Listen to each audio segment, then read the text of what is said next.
Hi everybody, how are you all keeping? I hope you're all having a wonderful, wonderful day, and I hope you're going to have a wonderful weekend. So, there we go. And hello to everyone, and thanks for all the St. Patrick's Day messages. It was a good day, and it was a good night. What I remember of it. Anywho, lads, wait till I tell you what happened. I went down to my local, that was yesterday, and of course Tim was behind the counter, behind my local bar. So I went up to Tim and I said, can I have a pint of bud there, please?"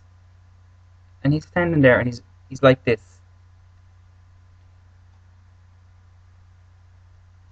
Uh, uh.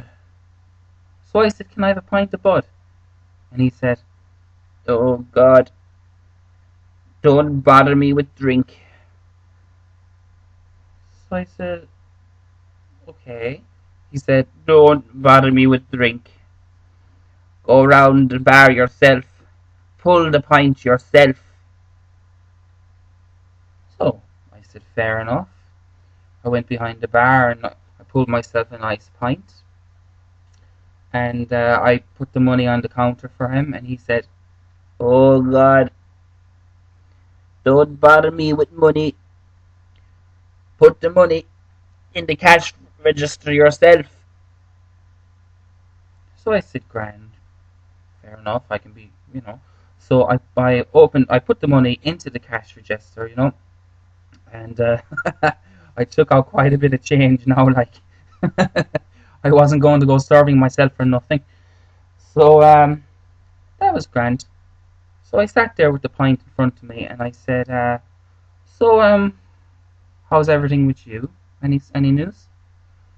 And he said, "Oh God, wait till I tell you. I had the strangest dream last night." And I said, "What did you dream?"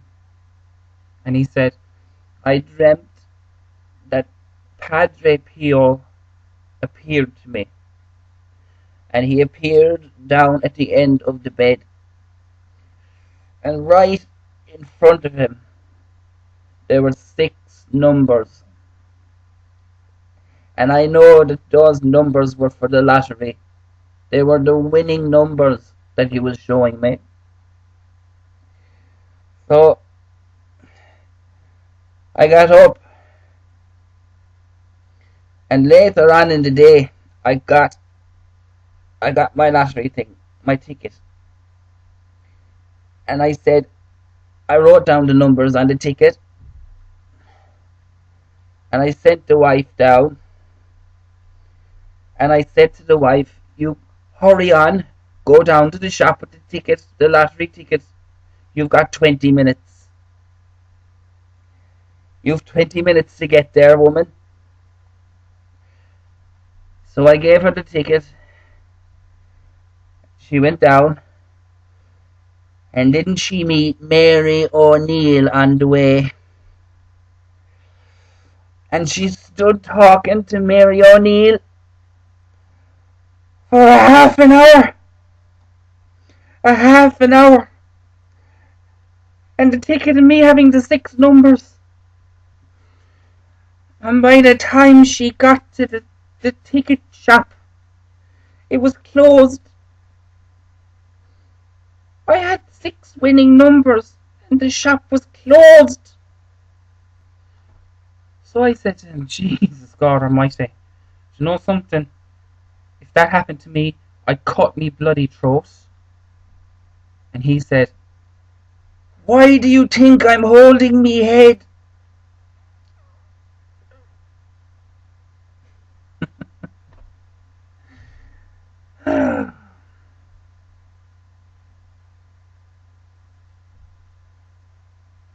If you didn't get that joke, you're made of stone.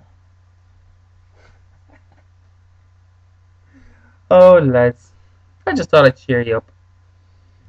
Here's another one, okay? Just a quick one. Paddy, right? Now, Paddy was known to be a little bit, you know. He wasn't the brightest light on the set, to be honest with you, you know. But fair enough, he decides to go out, get himself a job. So he goes along to the telecom people, you know, the people who put up the telegraph poles and do all that sort of stuff. So he goes along and he goes up to the foreman and he says, "I'd like a bit of a job." So the foreman says, "Sorry, God Almighty, I barely have enough work here for myself. Never mind you." So just Paddy kept on talking away to him, and you know, fair enough, the foreman kind of befriended him. Thought he was a nice guy, you know, thought Paddy was okay. You know, he was a nice person. So he said, "All right, Paddy, can you make tea?" And Paddy goes, "Oh Jesus, no problem at all. I can make tea, not a bother." So the foreman goes, "Okay, can you drive a forklift?" And Paddy said, "Why? How big is the kettle? Is the kettle that big?" So anyway, the foreman just said, "Okay, look, I tell you what, I tell you what you do. I'll give you 10 telegraph poles, okay? If you go out and put them up, you've got the job." So Paddy says, "Fine, no problem." So he takes off in the little van, and he's got the 10 telegraph poles in it, and off they go. Off he goes. So they didn't hear from Paddy for a week. No sign of him. A week later, anyway, Paddy comes back, and the foreman goes, "Where the hell were you gone? What's the story? Where did you go? You took off with a work van and 10 poles for a week. Jesus, man, we thought you were dead.